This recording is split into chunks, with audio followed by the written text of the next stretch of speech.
with mother. Lunchtime, late lunch. Yan, date kami ni Mother Dear. Yan. Date ng mga construction worker.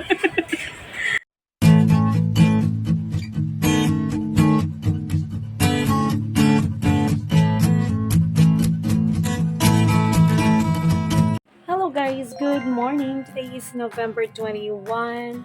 It's my sister's birthday. Pero, time check muna tayo. 8 o'clock in the morning. The-pause ko. Wala na akong boses. Paano ba yan? Meron pa naman akong rehearsal sa 20. Meron pa naman akong rehearsal sa 24. Pero, I don't think makakakanta ako. Tingnan nyo naman, oh. Hindi ko alam kasi kahapon, parang sumamayin ka lang muna ako. Hindi ko lang kung nahahawa ba ako, kung anong klaseng virus kung pumapasok sa lalamunan ko. So, need nating mag-rest. Nag-hot water na ako, pero may phlegm or something. So, mag-spray kaya ako. Need talaga natin. Ay, binigay ko nga pala kay Habi. Sige, punta pa na akong palengke. Today, wala namang masyadong ganap. No work today. So, mga bagets nakapasok na. Nagising ako ng mga 4, siguro, bago mag-5. Nagising na ako kasi naubo. Alam mo, nagdadry na lang muna ako. So, uminom na ako ng mainit na tubig. Kaya, medyo, siguro nabawasan. Pero, andyan pa rin. Pause tayo. Walang boses. Kaya, kailangan natin mag-rest. Hindi natin magpagaling kasi malapit. Ang dami nating kakantahan. Kaya, hindi pwedeng mag-relax tayo. So, balikan ko kayo mamaya, guys. Alis muna ako. The next day. Good morning, guys. Happy Wednesday. Today is Wednesday. November 22 na tayo. Time check, 6:30 in the morning. Nagluluto ako ngayon na dagdag na almusal. Nakalis yung mga alaga ko. Mag-hot water tayo kasi medyo nawalan hata tayo ng boss.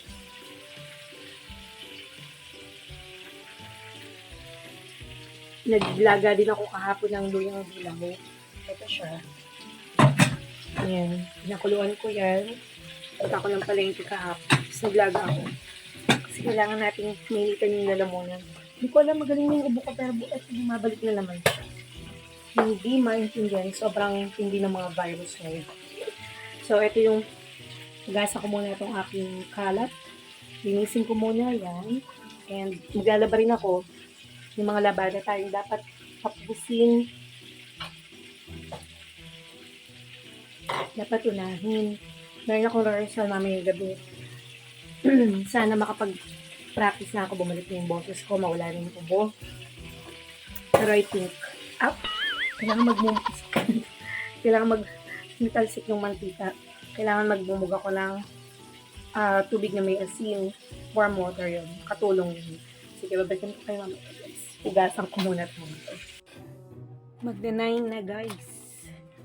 Manam lang ako ng vitamins. Pigasan ako ng palengke. Kaya lang, dami pala namin pagkain. Pag lunchtime, ako lang naman mag-isa dito. Dating ng mga bagets ay hapon pa. Hanggang 2 o'clock pa yung klase nila.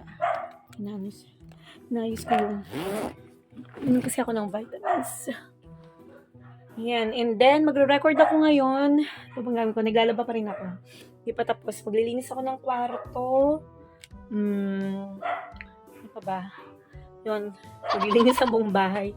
Kailangan ko umalis. Kailangan ko bumili ng panlinis ng mop. Ng tornado mop. 2. Isa sa kabilang bahay, isa dito. Ano ba mga gagawin ko?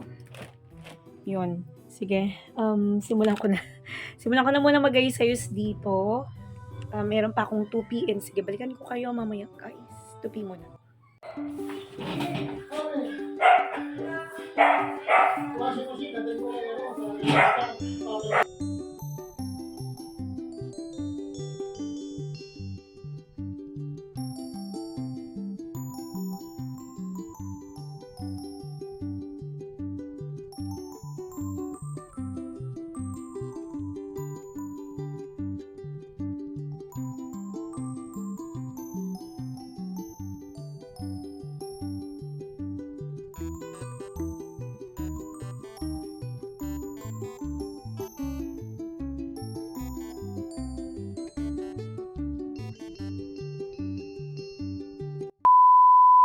with mother. Lunch time, late lunch. Yan, date kami ni Mother Dear. Yan. Date ng mga construction worker. Yan, mapapasubo si Mother. Kasi maliit na ang bitukan niya. Ako, malaki pa. Ito ngayon dun eh.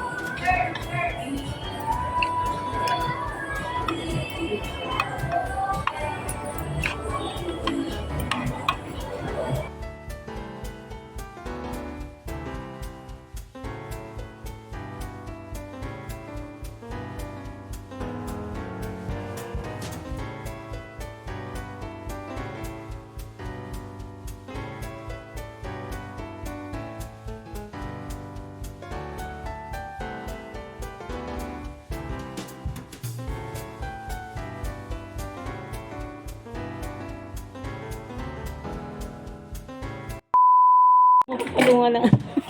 Alam mo magpatulungan.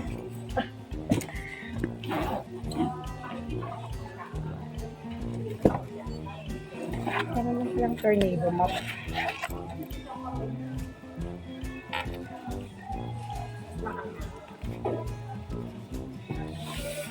Advantage siya.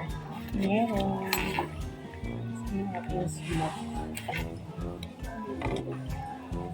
Sige. Talian ko na lang ito sa Hindi pa tayo kapag.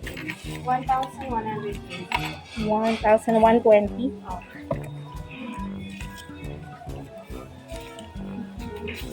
Ay, sorry. 100.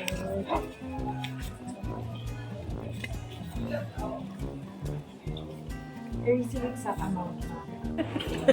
Ganda mo. Kabila, alam mo.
One eternity later.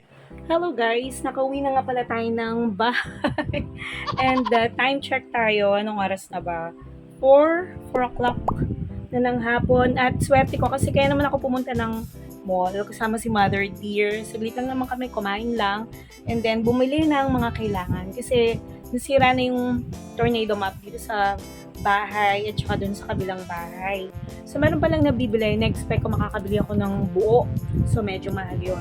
Pero ang nabili ko ay tenen map lang. 2. So, para dito at para sa... Wag lang yung tiyan ko. Ano pa yung tiyan ko? So, para dito at dun sa kabilang bahay. And, magkano to? Nasa 500. Mura lang. 500 plus. Ang isa kasi map lang. Meron palang gano'n. So, bumili na tayo ng 2, di ba? Medyo nakatipid tayo. And, bili lang ng conditioner. So, yan. Para sa mga bagets, yang sa kanila tong Dove Anti-Dandruff. Yan. Pero iba-iba, weekly nagbabago. At least 2 conditioner ang binibili ko para nagpapalit linggo-linggo. Kasi ako, pag paulit-ulit ang ginagamit sa buhok, nagda-dandruff. Nangangati ako. And bumili na rin tayo ng ceramic straightener.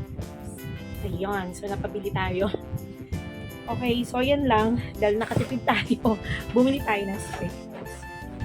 Okay, so yun lang.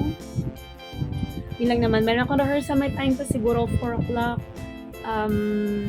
Pwede pa ako matulog ng isang oras. Hindi pa ako naka-rehearse. Hindi natin magmainit ulit. Balikan ko kayong mamaya. At tapos na naman ang ating isang araw na vlog. Another fruitful and productive day. Nagawa ang mga dapat gawin. Pumunta tayo ng mall para bilhin ang mga kailangan dito sa bahay. Kasama si Mother Dear. Date na rin namin ni Mother yan. Kaya sa may mga nanay na kasama pa, lolo or lola, i-cherish ang bawat araw na kasama sila, malakas sila at na-enjoy pa. Dahil hindi naman habang buhay na kasama natin sila. Kaya enjoy lang. And isa pa sa ating mga OFWs, daddy, mommy na nagtatrabaho, lolo, lola, tita, tito, salute po sa inyong lahat sa patuloy na pagsuporta at pag-alaga sa inyong pamilya. Ingat po kayong lahat dyan at patubayan kayo ng ating Panginoon. See you later! A few moments later. Hello guys, magandang gabi. Tayo ay nagbabalik sa The Singing Mom Tessam Slash. Po ay nanay ngayong gabi guys. Isang verse from 1 Timothy 2 ang gusto kong i-share sa inyo. Tang sabi dito, lead a quiet and peaceable life in all godliness and honesty.